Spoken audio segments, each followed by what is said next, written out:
No Estúdio Tribuna Online, eu, a repórter Fernanda Coutinho, entrevisto Silmar Francisqueto, diretor do Arquivo Público Estadual do Espírito Santo.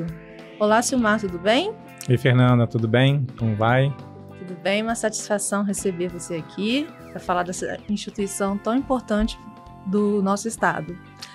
Eu gostaria de saber, Silmar, com você o seguinte, há quanto tempo que você está à frente do Arquivo Público?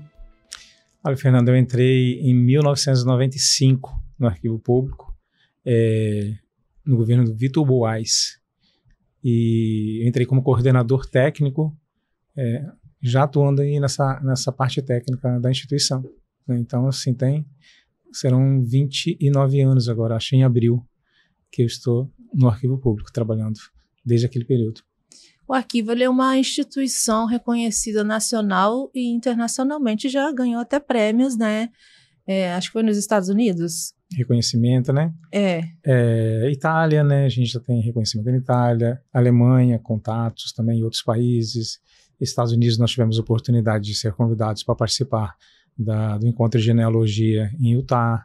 Né? Então, temos outros contatos em outros países, né? Mas diretamente esses contatos, né?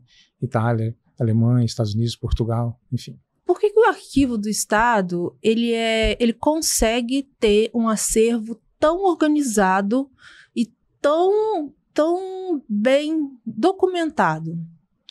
Então, a gente tem que citar, né, obviamente, né, toda essa organização do Estado desde o período da província, né, que essa documentação foi organizada, de certa forma, guardada e preservada. E citar aí todos, lógico, que passaram pela instituição e que ajudaram na preservação desses documentos até a data atual. Mas é importante citar aí, né, e frisar a importância do então presidente do Estado, Jerônimo Monteiro, que foi durante a gestão dele, em 1908, que ele criou oficialmente o Arquivo Público do Estado do Espírito Santo, em 18 de julho. Ele deu uma importância muito grande para essa parte da organização dos documentos, né? Num contexto de um pensamento republicano, né? De deixar organizado essa documentação tanto para a administração pública quanto para as futuras gerações. E a importância foi tão grande que o primeiro espaço do Arquivo Público foi em um dos salões do próprio Palácio Anchieta. Né? E na abertura oficial, que foi 2 anos depois, em 1910, houve a participação assim, de todas as maiores lideranças políticas, religiosas, né, empresariais da época, estiveram presentes na abertura oficial da sala de consulta do Arquivo Público, lá no Palácio Anchieta. Né? Então tem toda essa importância que foi dada pelo Jerônimo Monteiro, e também depois no governo Florentino Avidos, né, quando se construiu a sede, né, muito próxima ali do Palácio, né, a sede para o Arquivo Público e para a Biblioteca Pública. O arquivo hoje, há algum tempo já, né, ele tem a possibilidade de a pessoa consultar a lista de nomes dos imigrantes que chegaram ao estado pelo meio virtual do site, né, e também tem um arquivo itinerante que vai até as pessoas, né, até os municípios. Isso. Tem ideia de quantas consultas já foram feitas, de quantos municípios já foram visitados nesse tempo? Estou perguntando demais. Não, já foram muitos municípios, inclusive alguns mais de 5 vezes, sabe? E a gente está indo pela 7ª ou 8ª vez agora em Santa Maria de Jetibá, por exemplo, né? Mas você perguntou sobre os documentos. Essa documentação que ela foi guardada, né, felizmente, né, agradecendo a todos os que passaram pela instituição, todos os historiadores, né, todos os arquivistas, né, os servidores que ajudaram nessa preservação. É uma documentação farta do século XIX que diz respeito ao contexto imigratório no Espírito Santo. Né? A imigração, ela gerou uma série de documentos, né, listas de imigrantes, desde as listas trazidas da Itália, listas dos navios, os passaportes dos imigrantes que foram deixados na instituição, outros documentos, as listas das colônias aqui, né, as colônias oficiais da província, depois do estado. Obrigatoriamente existia um controle muito grande dessa entrada dos imigrantes por conta do acesso aos lotes coloniais. Então gerou-se uma farta documentação nesse sentido. Então, assim, o Arquivo Público é muito rico nesse contexto da história da imigração, nessa documentação. bem como, é bom dizer, de outras fontes, de outras origens, como dos negros, dos índios, dos povos originários, que tudo pode ser pesquisado no arquivo público. Enfim, uma infinidade de assuntos, né, que são gerados por essa documentação, entendeu, Fernando? Então, assim, essa documentação foi preservada e a partir de 95 nós criamos o Projeto Imigrantes Espírito Santo, em função de uma demanda social muito grande, que existia filas na porta da instituição para se fazer pesquisa nos documentos, né, onde estavam as listas dos imigrantes. Às vezes cabiam 40 pessoas, às vezes tinha 50 pessoas na sala de consulta para fazer essas pesquisas e muita gente tinha que fazer fila na porta para poder ter acesso, né? Ou seja, essa demanda social, essa procura por parte dos descendentes, dos historiadores, por essa documentação, fez com que nós iniciássemos esse projeto, o Projeto Imigrantes, a partir de 1995, catalogando todas essas fontes, catalogando todos esses imigrantes e criando uma base de dados informatizada para que todos tivessem acesso. É a partir desse documento de entrada de imigrante que a pessoa vê lá na internet do arquivo público que ela descobre de que lugar, por exemplo, da Europa é o avô, bisavô, avó, bisavó, e a partir daí ela inicia as buscas para procurar e obter a cidadania. É o primeiro passo, na verdade. É o primeiro passo que a pessoa dá. A pessoa quer cidadania, quer buscar alguma informação sobre os antepassados, e ela procura o arquivo público, tanto para saber a origem, ou seja, de onde saiu o imigrante, porque é necessário um documento lá do local de origem, uma certidão de nascimento, uma certidão de matrimônio, né, de casamento, enfim. Então, nos documentos do arquivo público constam essas informações de origem, também constam para onde eles foram, né? Se eles foram para Anchieta, Benevente, né? Se eles foram para Santa Cruz, ali em Aracruz, aí ele vai saber localizar aonde ele se casou aqui, aonde faleceu, né? Então, assim, essas informações do arquivo público realmente é o primeiro passo para que os descendentes encontrem essas informações, né? E dizer uma coisa importante, todos os arquivos, vários arquivos, obviamente, do país, do sul do estado, São Paulo, de Minas, todos eles possuem também essa documentação e essas listas estão também informatizadas ou disponibilizadas no site. O nosso diferencial do nosso trabalho que a gente realizou com o Projeto Imigrantes é uma metodologia de pesquisa totalmente diferente e que aborda a questão do cruzamento das informações, né?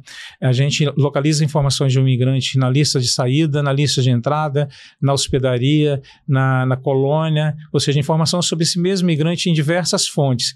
O que nós fizemos foi cruzar essas informações e colocar numa mesma base de dados, né? E até hoje a gente vem fazendo essa construção. Na medida que novas informações chegam, a gente vai acrescendo, né, enriquecendo esses dados, inclusive com o apoio das famílias, dos descendentes, né? Então, ou seja, o projeto ele é também interativo, né, nesse sentido que a gente coleta informações, né, fornece e coleta informações, e também ele se tornou itinerante exatamente nisso, porque a gente tem um veículo que a gente vai para o interior para fornecer essas informações e também para coletar novos dados para enriquecer essa base de dados dos imigrantes. Você faz parte da Associação Federativa Comunitária Italiana, que vem numa crescente de comemorações pelos 150 anos da imigração italiana no Espírito Santo, que é por consequência no Brasil, né? Somos espírito-santenses capixabas e comemoramos e não abrimos mão disso. E queria que você falasse para a gente como que estão sendo essas comemorações, o que ainda vem por aí. Então, nós realizamos um importante evento em 17 de fevereiro, né, que foi a data da chegada do La Sofia na Baía de Vitória. Ele completa, então, 45 dias, no dia 17 de fevereiro, chegando em Vitória. Partiu do Porto de Janeiro no dia 3 de janeiro, né, com os imigrantes do Trento e uma parte de Treviso. Eles saíram lá no inverno rigoroso, né, naquela época, naquela situação, em janeiro, é um inverno rigoroso, e embarcam então dia 3 de janeiro e chegam 45 dias depois aqui, exatamente no verão, né, que a gente sabe como que é o verão de fevereiro aqui em Vitória.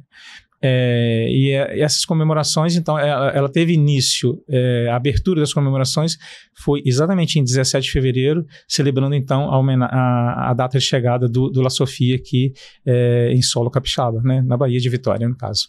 Mas ainda há outras comemorações, tem um calendário inteiro de comemoração. Não, com certeza. Citando que essa abertura das comemorações foi uma realização do Arquivo Público junto com a Comunitar, a associação que eu sou um dos membros fundadores, e tem outras comemorações. Nós já tivemos, inclusive, a abertura também da exposição do Camata, em 21 de fevereiro, pela Assembleia Legislativa, né, e agora temos pela frente, aí a Assembleia também voltará a fazer uma sessão solene em homenagem ao imigrante italiano, né, neste ano de 2024, e aí a gente tem uma série de realizações que serão feitas ainda neste ano, né, por conta de um extenso calendário de vários municípios do interior do estado que já celebram, mas esse ano vai estar muito mais condimentado, vamos dizer assim. Várias ações serão feitas, entre outras aqui em Vitória. Uma prevista para a Praça do Papa, no dia 31, 1 e 2 de junho, né, também com a organização da Comunitar e do Governo do Estado. Nós temos outras ações já a partir de abril em Castelo, na Fazenda do Centro, depois em Buenos Aires, aqui em Guarapari, e o Caminho do Imigrante, no dia 1º de maio, entre Santa Leopoldina e Santa Teresa. Só vou fazer um parênteses aqui do Caminho do Imigrante, porque o Caminho do Imigrante, nós criamos um arquivo público, nós idealizamos o Caminho do Imigrante em 2004, por ocasião das comemorações dos 130 anos da imigração italiana. A gente já comemorava lá os 130 anos da imigração, por conta, não tinha ainda a lei do Camata, e nem tinha Santa Teresa, mas já naquele momento a gente chamava atenção para o Espírito Santo comemorar esse pioneirismo na imigração, Sim. que é muito importante, né? E também chamando a atenção de Santa Teresa, que os primeiros imigrantes chegaram lá em Santa Teresa em 1874. Então, já em 2004, a gente criou o Caminho do Imigrante, fizemos a primeira ação, que é entre Santa Leopoldina e Santa Teresa, 30 quilômetros de caminhada, que é o mesmo percurso que foi trilhado pelos imigrantes em 1874. Parte dos imigrantes da Expedição Tabaque, né, que é uma outra história muito interessante. Legal. E é muito curioso, né, que os descendentes da comunidade ítalo-capixaba, ela está muito envolvida, né, Silmara? Eles estão muito felizes, né? Todos que têm participado dos eventos. Sem dúvida. A gente vê uma crescente, não só entre os italianos, eu diria também, eu percebi isso também entre os pomeranos, né, eu percebi entre outras nacionalidades, que a partir do momento quando você tem um trabalho, né, de incentivo, né, para valorização da história dos antepassados, valorização das origens, isso contamina todos, Fernanda, né? Não é só os italianos, né? O italiano gosta muito, né? Tem aquela ligação com a pátria-mãe, enfim, com a Itália, tem a questão da cidadania, tem a questão de ter acesso a essa possibilidade, enfim. E por ser também a maior colônia, vamos dizer assim, representativa aqui no Espírito Santo, né, de imigração. Então você vê, assim, esse envolvimento muito emotivo, né, com relação a história da migração, de contar como foi, como que eles deixaram, como que era, né, e toda essa saga de cada família, e lembrando, né, um pouco de como foi o embarque, né, a data do embarque, o navio, eles buscam muito isso no arquivo público, né, imaginando como foi a viagem. Alguns vieram diretamente para Vitória, outros foram para o Rio de Janeiro, depois veio para Vitória, né, então isso está muito no inconsciente do Ítalo-Capixaba, né, dos outros também no Brasil, mas assim, é muito forte aqui, em função, eu acho, de todo esse trabalho que vem sendo feito, né, desse resgate, acho, do Espírito Santo voltado mais por numa busca de uma identidade, né, é um discurso bem interessante no Espírito Santo. Que é o capixaba? Né? A gente sabe mais ou menos o que é o mineiro, né? A gente tem um pouco do estereótipo do mineiro, do paulista, do carioca, do baiano, mas a gente não tinha ali o que seria o que é o capixaba, como que ele o que ele fala, que origem, né? Então, a partir daí desses trabalhos, depois sim, lógico, o trabalho do arquivo público com relação à base de dados dos imigrantes e outros trabalhos com relação a que a gente vem fazendo com as outras etnias também, e isso veio fortalecendo, alimentando também essas informações que as pessoas podem ter acesso.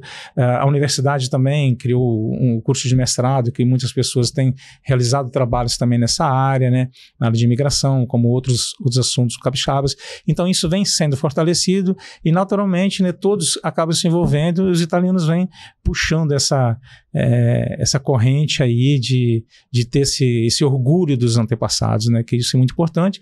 E isso é bom dizer que teve um início, um boom, né, a partir da abertura política com a Constituição de 1988, porque antes tudo isso era muito proibido, era muito, não era permitido associações, é bom dizer isso, né? Com ditadura, nós não tínhamos muito a liberdade de agir, de liberdade de comemorar, né, todos esses procedimentos, e a partir da Constituição de 88, né, com a abertura política, dessa questão da cidadania, dessa Constituição, que foi possível também toda essa abertura, esse acesso a todos os grupos, né, se autodeterminarem, né?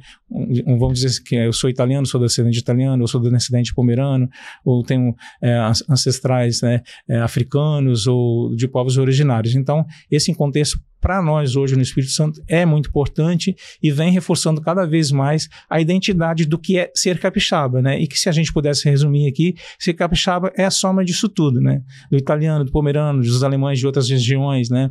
Holandeses, poloneses, e aí todo o contexto dos portugueses que chegaram antes, né? E os povos originários que já aqui estavam, e toda a diversidade cultural, né, trazida pelos negros escravizados. Então, é todo esse contexto. O Espírito Santo é isso. Você também é conselheiro, o cargo é grande, conselheiro do Comitê dos Italianos no Exterior, do Consulado Geral da Itália no Rio de Janeiro. Agora todo mundo vai atrás de você no Instagram. Uhum. E agora esse comitê, ele está majoritariamente capixaba, certo? Com a maioria dos membros capixabas. Então, hoje ele é quase totalmente capixaba. Dos 12 eleitos, 11 foram do Espírito Santo, né? Nossa! É um comitê que foi criado aí no final do século, né, passado. Eu acho que foi em 1997, se não me falha a memória.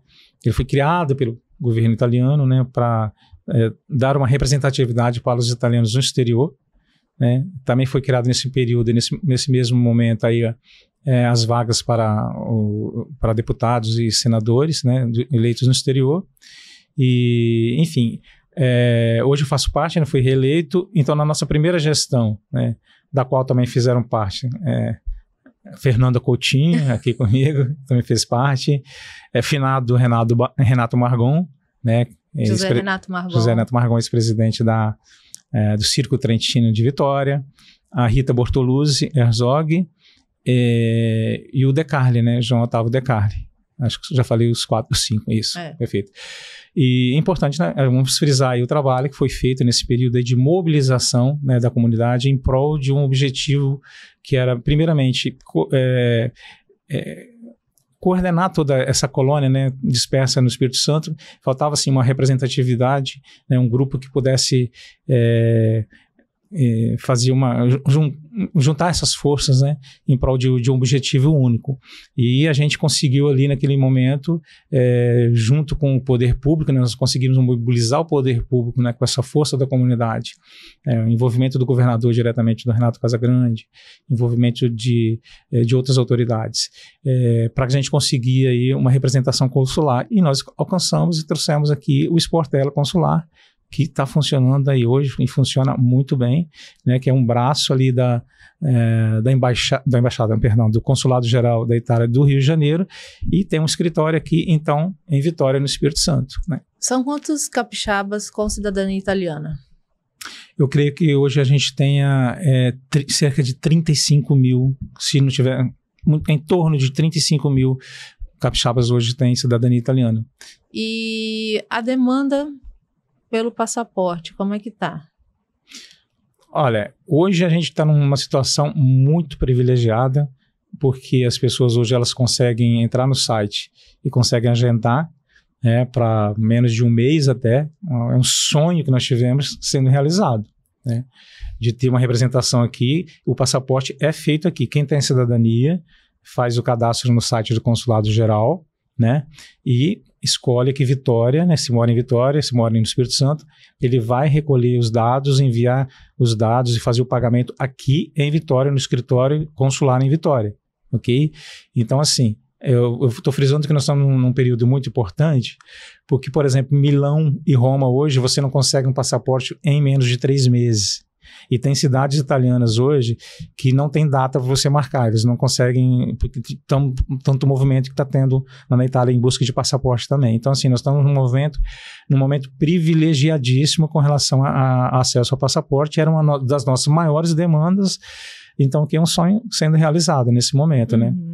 A própria questão da cidadania, né, Silmar, que ela não envolve somente ter um passaporte, né? Ser cidadão também é ter direito ao voto.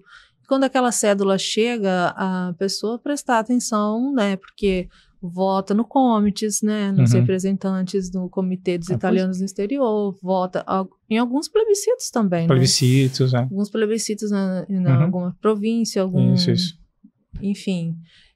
vota para deputado, vota para senador, então ser consciente daquilo, né, do seu papel de cidadão, né, em 2 países, né, no Brasil e lá, enfim.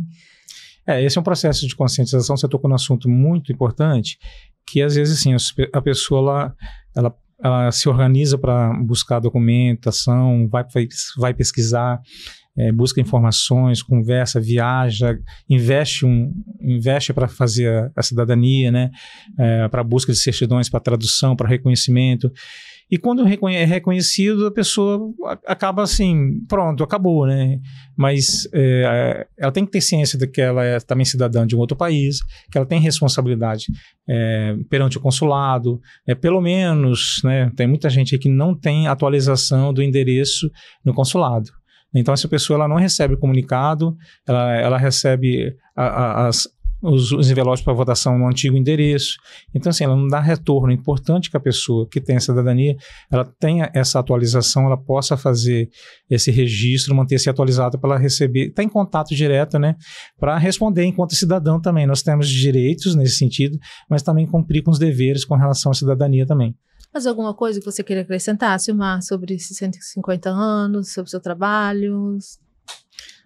Primeiro, assim, aproveitar a oportunidade para agradecer, inclusive parabenizar a Rede Tribuna pelo trabalho que vem sendo feito na divulgação dos 150 anos, né, em todas as redes, em todas as mídias, né. Então, esse trabalho é fabuloso, né? Tem o envolvimento de todas as outras redes, mas a gente tem que destacar aqui o papel da Tribuna nesse contexto, né? E é isso aí, a gente tem um vasto calendário durante esse ano de comemorações, né? Não é um envolvimento só dos ítalo-capixabas, só dos descendentes, é importante que o capixaba se envolva com essa história. De certa forma, todos os capixabas são envolvidos, né? Todos gostam da cultura italiana, enfim, a gente tem uma diversidade de cultura e que todos possam se envolver com essas comemorações aí, que a gente possa divulgar o Espírito Santo, né? A ideia é essa, divulgar o Espírito Santo, que a gente possa trazer também mais recursos da Itália em forma de parceria, né? Abrir caminhos, abrir as portas em todos os sentidos, né? Na economia, educação, cultura, e assim mostrar o Espírito Santo para o Brasil, né? E aproveitando aí, apimentando um pouco, tem alguns estados aí que estão na briguinha, né, que quer ficar na nossa frente, e a gente está aproveitando a oportunidade aí de os 150 anos aqui, que já foi abraçado pela embaixada aqui do italiana, que criou já uma logomarca, a embaixada brasileira também criou uma insígnia lá para comemorar essa data, e outros estados também abraçaram, e a gente está nesse pioneirismo aí, e a gente precisa abraçar isso mesmo. Nada implicante que a gente não é, né? Nada, mas de maneira alguma. É só alguma coisa, só para pimentar um pouquinho, né, Fernanda? Totalmente isento, graças a Deus.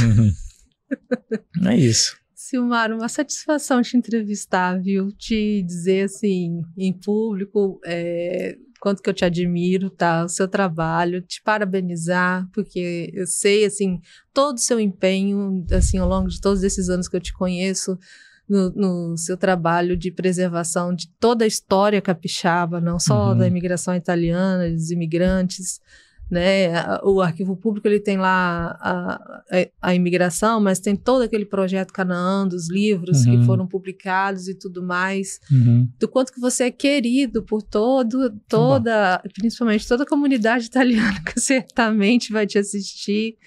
Então, assim, parabéns por todo o seu trabalho, viu? Obrigado, Fernanda. Assim, aproveitando a oportunidade, agradecer a você, mas também todos os servidores do Arquivo Público, né, que estão lá hoje e que já passaram, que contribuíram, né, para a preservação dessa história, né, e todas as outras instituições, né, em nome da Comunità todas as associações do interior, né, que trabalham nessa preservação da cultura, a extensiva e todas as outras etnias, evidentemente, que preservam a nossa cultura, valorizam a nossa cultura. Eu acho que esse é o caminho, né, para a nossa identidade. É importante que nós, capixabas, saibamos falar sobre nós, sobre o Espírito Santo, porque os outros, Fernanda, não vai falar sobre o Espírito Santo, né? Sim. Somos nós que temos que defender, nós que temos que divulgar. E para a gente defender e divulgar, a gente precisa conhecer essa história nossa, conhecer a história dos outros grupos, né? E nesse contexto, a gente vai saber falar sobre o Espírito Santo, né? Não vamos ser cicerones do Espírito Santo, divulgar, porque a gente tem um retorno do turismo, né, principalmente da cultura, e assim a gente vai contribuir mais, né, para o desenvolvimento do nosso estado. Com certeza. Muito obrigado, viu, Silmar? Obrigado a você. Grazie, Fernanda. Grazie tante. Essa entrevista do Estúdio Tribuna Online está disponível nas versões impresso e digital do jornal A Tribuna, no portal Tribuna Online, no YouTube e principais tocadores de podcast.